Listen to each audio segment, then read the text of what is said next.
Maintenant, nous allons étudier le Mazal Betula, ce qu'on appelle la Vierge. Alors, c'est le mois de Elul, le mois de Teshuvah, là où sont toutes les fêtes. Et aussi, c'est généralement ceux qui sont nés le 24 août jusqu'au 23 septembre. Encore une fois, ce ne sont pas des dates fixes.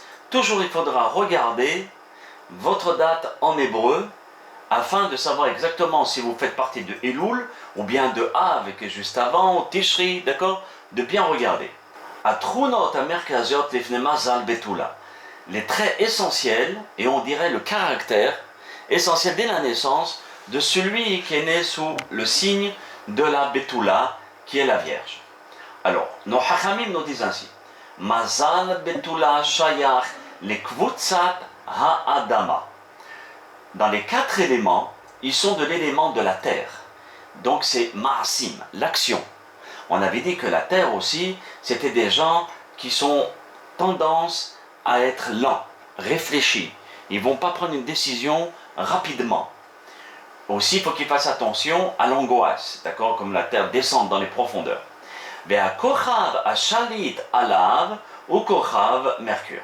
Donc, la sphère qui règne sur ce mois-là, c'est Mercure. La reine, donc Mercure c'est quoi? Mazal betula yodaim ohavim la'avod caché la tête shirut.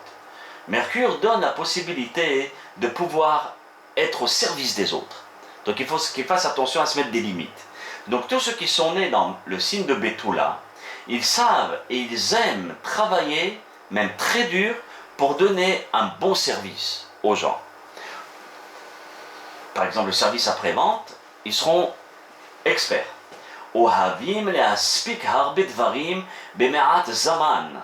C'est des gens comme qui sont sur terre. Ils font tout ce qui est important pour que l'on puisse bien vivre, donner un bon service. Donc, en peu de temps, ils arrivent à faire beaucoup de choses. Ce sont des gens d'une énergie assez forte. Aussi, ça peut être de très bons jardiniers, par le fait sûrement que nos Hachamim nous disent ça vient de Adama et des gens de Tachlit, Ma'asim. De même, la Gemara Shabbat, Nun Vav, 56 nous dit ainsi que tous ceux qui sont nés sous l'influence de Mercure, il éclairera et sera sage. Ameafien achazak ou asheifa le shlemut. Ils vont aspirer à ce qu'on appelle la shlemut. Donc c'est des gens qui sont très forts à aspirer à être intègres. Quand je parle de l'intègre, ça veut dire de faire des choses convenablement. Vendre des bons outils, une bonne voiture, un bon service. Donc ce sont des gens très intègres. C'est exactement comme la Vierge qui, elle, est complète. Elle n'est pas abîmée. Donc eux aussi, ils vont donner quelque chose de bien. Et nos sages nous disent, c'est tout à fait convenable pour le mois de Elul, qui est le mois de la Betula, qui est le mois de la Teshuvah, ça veut dire se parfaire, être un homme intègre ou une femme intègre. Shinui v'ishtalmut, de pouvoir changer de comportement et de pouvoir se compléter dans nos tares ou bien dans les choses où nous avons des difficultés. Chodesh Elul, Chodesh el Cheshbon Nefesh. Donc on sait très bien que le mois de Elul, c'est un mois de réflexion par rapport à notre comportement. Au bikuret ala ma'asim, et d'inspecter nos actions. Comment on s'est comporté. Donc c'est des gens ainsi. Ils vont essayer de réfléchir. Est-ce que c'est un bon produit ou pas? Ils vont remettre en question. C'est des gens ainsi. Comme le mois de Elul, Pirusho, Chipus. Le mois de Elul en araméen veut dire chercher. Chercher la perfection. Truna zo hofechet oto lehargish les pratim aktanim. Donc, ce trait de caractère va les pousser à regarder les petits détails. C'est des gens qui vont être très forts, par exemple, pour inspecter une maison avant qu'on l'achète. Ils vont pouvoir regarder dans les tout petits détails et tout de suite ils vont remarquer parce qu'ils sont très fidèles aux détails. Comme nous l'avons dit, Zo maknelo chushahayut mefutach. Et ceci par le fait de regarder les détails et d'être scrupuleux dans chaque moindre chose, ils acquièrent par ceci la force de la responsabilité qui est très développée chez eux. Et enfin, dans le point positif, où ohev la tête me'atzmo, aval betsura mushlemet, ils aiment donner de leur temps et d'eux-mêmes. Mais ils aiment donner dans la perfection. Comme c'est des perfectionnistes, ils aiment donner à la perfection. C'est pour cela qu'il faut faire attention de ne pas toujours que chercher la perfection. Il n'y a que Dieu qui est parfait. De donner, même si tu ne donnes pas parfait, donne. Vous voyez, donc eux, c'est un des points qu'ils doivent travailler. Maintenant, les points négatifs sont les suivants. Difficile pour lui de tolérer les erreurs. Comme c'est un perfectionniste, oh, il va y voir l'erreur. Il est capable de faire tout un enregistrement, il y a une erreur, boum, il jette l'enregistrement. Il aime chercher la raison quand il fait une erreur, comme le mois de Elul. Ça, c'est la force de Elul. Mais cela risque de lui engendrer des complexes. Trop chercher les erreurs que nous avons ou les défauts que nous avons, on développe malheureusement des complexes. Là, donc c'est bien de chercher, mais savoir s'arrêter. La recherche constante de la perfection le pousse à voir trop les défauts. Et ça, ce n'est pas bon. C'est bien d'un côté, mais pas exagéré. Maintenant, ils ont trois sortes de tikkunim. Ceux qui sont nés le mois de Elul, ils ont trois réparations pourquoi ils sont venus sur terre. Hachamim Mankubalim, ils disent comme ça. La da'at she'ashlimut shayechet rak le'elokim. De savoir, que la perfection, le perfectionnisme, est seulement apte à Kadosh Baruch Hu, et non pas à l'être humain. L'être humain, il va faire son maximum. Il n'y a pas à chercher la perfection chez les êtres humains. Il y a toujours des défauts. La deuxième chose, ben bikoret bonnet, les ben bikoret horeset. Nous avons dit, c'est des gens qui inspectent, qui cherchent, d'accord, les moindres détails. Donc il faut qu'ils se posent toujours cette question-là. Est-ce que je suis en train d'enquêter positivement et je construis autour de moi, bikoret bonnet, c'est-à-dire j'inspecte mais dans la construction, ou bien chas v'shalom, j'inspecte mais dans la destruction. Donc il faut qu'ils se posent la question avant d'inspecter. Beprat ben benea zivuk veima eladim. Et essentiellement, quand c'est concernant la femme ou le mari, ou bien les enfants. Alors là, il faut faire attention de ne pas constamment chercher les défauts, ou bien les détails dans les points où ça ne va pas. Donc il faut que ce soit une bicorette bonnet. Et la manière dont ils vont s'exprimer, ou bien essayer de dire que ça ne va pas, ça va être constructrice. Alehem la'atzor et ta'alir ha'shiput ve'asagat ha'maskadot ha'mehir ha'lazulat. Il faut qu'ils arrêtent, ou de stopper, ou de se travailler, tout le processus du jugement de l'autre.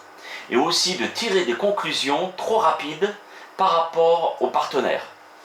Aussi bien la femme, le mari, les enfants, les gens de la communauté, etc.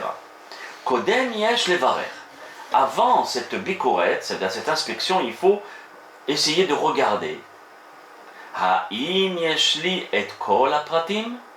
Est-ce que j'ai en main tous les détails pour commencer à donner une maskana, ça veut dire une conclusion? C'est la question qu'il faut qu'il se pose. Et aussi, et est-ce que j'ai toute la photo devant moi? Pas évident. Donc, il faut qu'ils fassent attention à ces deux points, de façon à pouvoir ensuite donner une maskana, une conclusion à leur jugement. Voilà les trois tikkunim pour ceux qui sont nés le mois de Elul. Maintenant, concernant les zougiot, pour leur partenaire, aussi bien pour un homme que pour une femme, Rotse ahava ou bitmua mochan latet et akol. Alors il faut que le partenaire sache qu'ils veulent de l'amour, de l'attention. Et ils sont prêts à tout donner par rapport à ça. Donc comme parfois ça peut faire des désastres, parce qu'ils sont toujours à la poursuite de cet amour qu'ils ne reçoivent pas. Donc il faut être conscient que celui qui est né au mois d'Elul, il faut lui donner de l'attention, de l'amour et de la considération. Donc le point négatif, הרבה בעיות בזוגיות נובעות שאינו אוהב בזבוז כסף וכועס מאוד על קניית מותרות.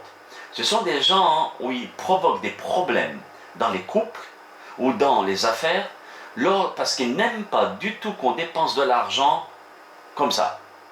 Et il s'énerve au point où il casse tout autour d'eux, d'accord?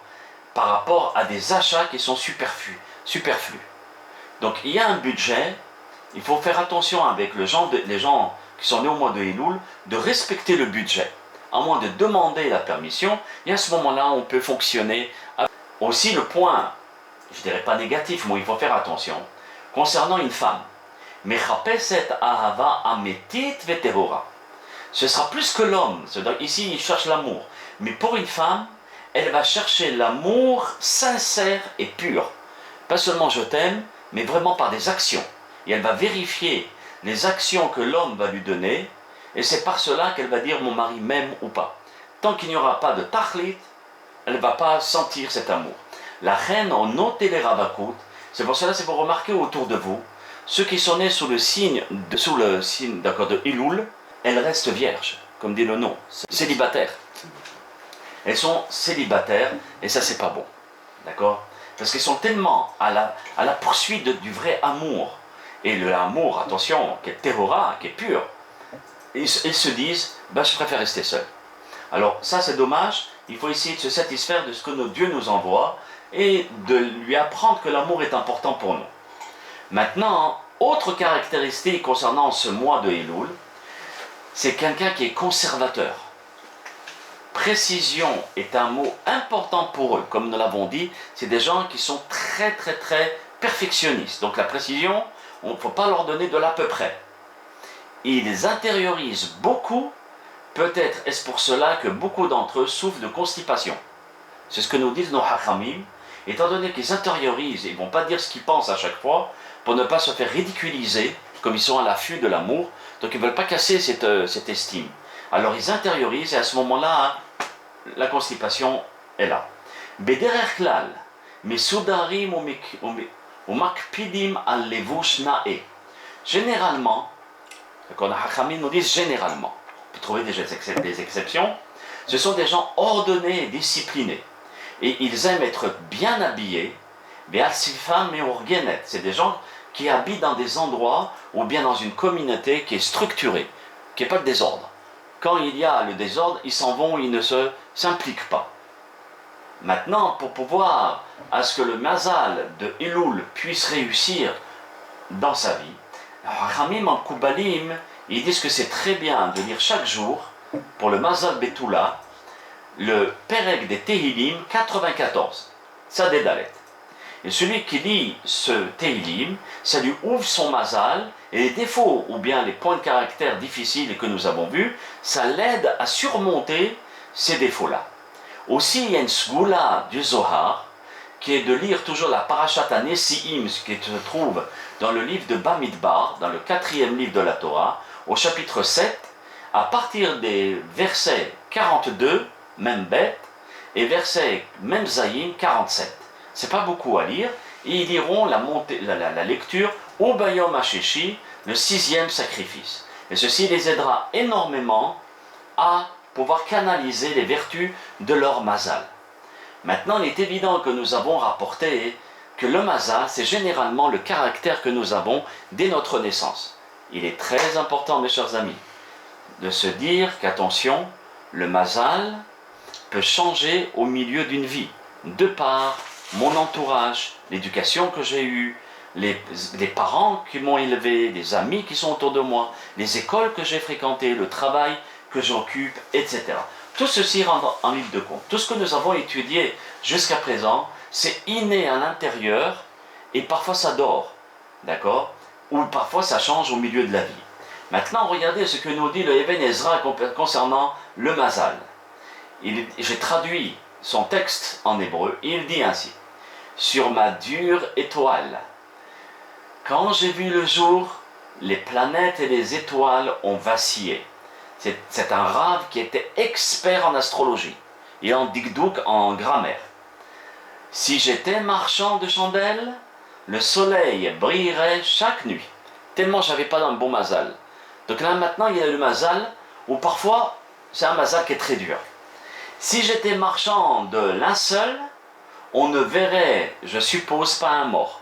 Pour dire que l'Eben Ezra a beaucoup souffert d'un mazal qui était très dur. Et pourtant, son étoile n'était pas si dure. Donc, comme on a dit dans l'ancienne vidéo, dans une des vidéos des constellations, que parfois il y a ce qu'on appelle deux mazals. Un mazal qui nous est découvert, dévoilé, et un mazal voilé. Donc, Even Ezra parlait que son mazal voilé, il était très très très dur. D'accord?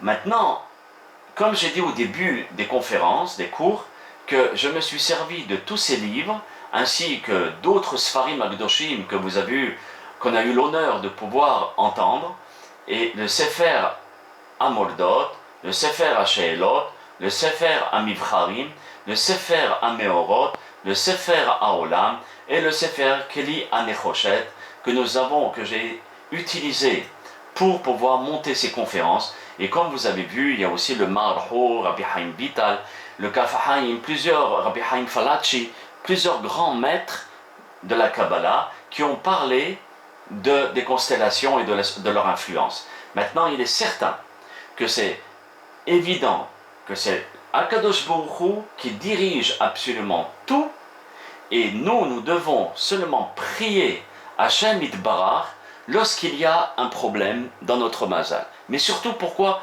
j'ai transmis cette vidéo, c'est de façon à ce que lorsqu'on va s'unir avec une femme ou un homme ou un ami ou quelqu'un dans notre entourage, de regarder les qualités et aussi les points faibles que cette personne peut avoir pour savoir comment fonctionner avec un tel mazal. Bracha ve'atzlacha.